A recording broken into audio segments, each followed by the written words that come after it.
Halo, selamat datang kembali di channel JP Story. Pada video kali ini saya akan membahas pertandingan kemarin yang sangat seru, yang sangat panas, yang sangat menarik tentunya. Itu pertandingan antara Bali United melawan Persis Solo. Yang mana teman-teman hasil akhir pada pertandingan kemarin itu dimenangkan oleh Bali United dengan skor 3-2. Meskipun skornya ini cukup dramatis, tapi yang namanya pertandingan dengan intensitas tinggi dan sebagainya, ini merupakan hasil terbaik menurut saya untuk Bali United. Mari kita bahas sama-sama pada video kali ini. Kita akan mencoba menggali, menganalisis bagaimana jalannya pertandingan dan apa saja catatan-catatan yang perlu diperbaiki oleh kedua tim. Kita mulai dari segi formasi. Formasi yang diturunkan pada pertandingan Bali United melawan Persis Solo ini hampir sama, yaitu 4-3-3. Meskipun dalam transisi menyerang dan bertahan, Persis Solo ini solid gitu, kompak ya antara menyerang dan bertahan. Ketika menyerang mereka langsung memasang dua sayap mereka dan satu striker. Begitupun Bali United. Ya. Namun dalam formasi ini ya, Bali United tidak memainkan Jefferson ya, entah kenapa atau kata cedera atau apa gitu. Tapi Jefferson ini tidak dimainkan. Sedangkan pada Persis Solo ini tidak memainkan Ramadan Sananta ya, yang mana Ramadan Sananta ini kita tahu semua levelnya level timnas nasional dan juga dia juga punya kualitas gitu yang sangat baik. Ya. Di babak pertama permainan kedua tim ini sangat atraktif ya, sangat efektif ya, sangat menarik dilihat karena memang terjadi jual beli serangan ya, terbukti Persis Solo pun sebagai meskipun peran mereka sebagai tuan tamu itu berani bermain keluar ya sehingga mendapatkan beberapa peluang yang nyaris saja mengancam gawang dari Bali United.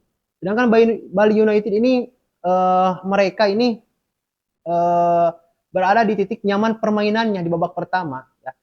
Ya kenapa seperti itu? Ya karena mereka bermain di kandang sendiri, lalu memang juga mereka disaksikan oleh ribuan penonton. Jadi mereka secara momentumnya ini lebih dapat ya. Terbukti gitu. Pada eh, menit ke 23 ini Gede Suhu ini berhasil mencetak gol pertamanya. Yang mana Gede Suhu ini adalah pemain yang berasal dari Bali asli ya, pemain Bali asli yang mencetak gol. Nah, proses gol yang terjadi yang dicetak oleh Gede Suhu ini berawal dari kesalahan antisipasi pemain Persis Solo. Ya, yang mana kalau misalnya kalian melihat cuplikannya, gol Gede Suhu ini terjadi karena salah antisipasi dari pemain Persis Solo yang tadinya ingin membuang bola tapi malah dikasih ke Gede Suhu. Alhasil Gede Suhu ini berhasil menempatkan bola di titik yang tidak bisa dijangkau oleh penjaga gawang dan terjadilah gol. Ya. Sedangkan gol yang kedua itu dicetak oleh Andika Wijaya menit ke-40. Ini pun sama ya. Terlahir dari kesalahan pemain Persis Solo yang mana terjadi tendangan pojok lalu salah diantisipasi, membuangnya malah kepada Andika Wijaya yang mana kita tahu Andika Wijaya ini punya tendangan-tendangan keras di luar kotak penalti. Ya, lihat aja hasilnya bahwa Andika Wijaya ini berhasil mencetak gol dengan menendang bola ya dari luar kotak penalti, memplacing ke tiang jauh yang tidak bisa dijangkau oleh penjaga gawang juga. Nah, babak pertama selesai dengan keunggulan 2-0. Lalu kita masuk ke babak kedua. Di babak kedua, ini Persis Solo bermain sangat terbuka. Ya. Mereka mengambil inisiatif penyerangan terlebih dahulu. Terbukti, pada menit 48, Musa Sidibe ini berhasil mencetak gol. Ini pun terjadi karena salah antisipasi pemain belakang dari Bali United. Yang mana Musa Sidibe ini berdiri tidak tanpa pengawalan. Ketika bola diumpan kepada dia, ini dia Musa Sidibe ini dengan bebasnya menyundul bola sehingga bola itu masuk ke gawang. Nah, nanti kita bahas ya di akhir tentang tentang kekurangan dan kelebihannya masing-masing. Lalu Gol ketiga lahir di menit ke-81. Ini dicetak oleh Rahmat. Nah, ini pun sama ya. Terlahir dari miskomunikasi antara bek dan penjaga gawang Persis Solo. Sehingga Rahmat ini lari cuma nyenggol dikit saja, bola itu diarahkan ke di luar jangkauan kiper ya, di luar jangkauan kiper dari Persis Solo, sehingga bola itu masuk dengan sangat mudahnya ya. Sedangkan Persis Solo itu berhasil membalas juga, mencetak gol kedua di menit ke 90+6 yang dicetak oleh Ramadan Sananta. Ini pun ya, sama seperti gol kedua. Gol pertama Persis Solo itu dicetak melalui kesalahan antisipasi back dari Bali United. Ya, Ramadan Sananta dikasih umpan, dengan mudahnya pun Ramadan Sananta menyundul bola ke tiang jauh sehingga bola itu masuk. Ya, sehingga skor akhir pada pertandingan ini yaitu 3-2 untuk kemenangan dari Bali United. Ya. Nah, catatan penting teman-teman untuk pertandingan Bali melawan Persis Solo ini. Bali itu mereka tajam di depan, tetapi mereka bobrok di belakang. Pertahanan mereka bobrok sekali, ya kan? Sangat-sangat kocar-kacir mereka. Untung lawannya Persis Solo. Coba lawannya, misalnya seperti Persib Bandung yang mempunyai penyerang-penyerang yang sangat tangguh, atau Borneo yang sekarang sedang berada di titik nyamannya dalam permainan, itu akan lain ceritanya. Nah, maka catatan untuk Bali United itu perbaiki pertahanan. Ya. Dan yang kedua, untuk Bali United coba evaluasi penyerang mereka gitu.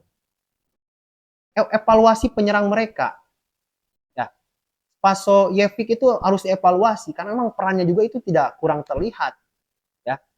Bahkan Spaso beberapa kali itu hanya mampu berdiri di titik offside gitu. Ya kan, dia kurang pergerakan, ya mungkin sudah tua atau gimana gitu, performanya sudah menurun, maka ini perlu dievaluasi ya. Dan untuk Persis Solo menurut saya karena Persis Solo ini jujur, Persis Solo ini secara kualitas pemain ini punya daya juang yang tinggi, bagus lah ya untuk bersaing di papan tengah. Tetapi sayang sekali mereka beberapa kali 3 gol yang terjadi itu karena kesalahan antisipasi, yang mana untuk melawan tim yang memang berada di papan atas itu seharusnya sudah dipikirkan sejak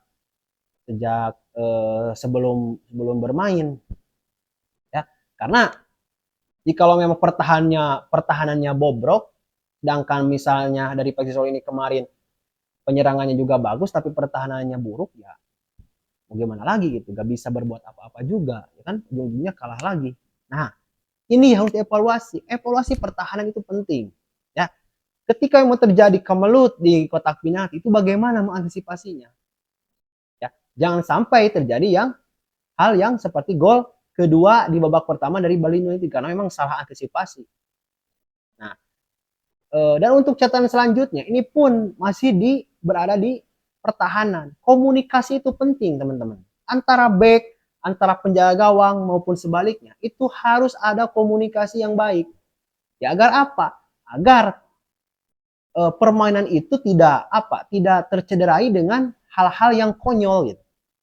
Ya, gol ketiga seharusnya itu dapat diantisipasi dengan baik ya, tapi karena memang miskomunikasi, ini harus diperbaiki di pertandingan selanjutnya.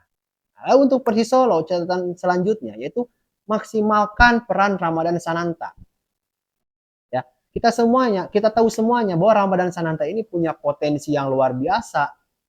Ini yang harus dimaksimalkan dengan baik. Nah, itu yang bisa saya kasih analisis pada video kali ini. Mohon maaf jika banyak kekurangan dan kesalahan. Nanti kita berjumpa lagi di video selanjutnya. Terima kasih. Salam olahraga.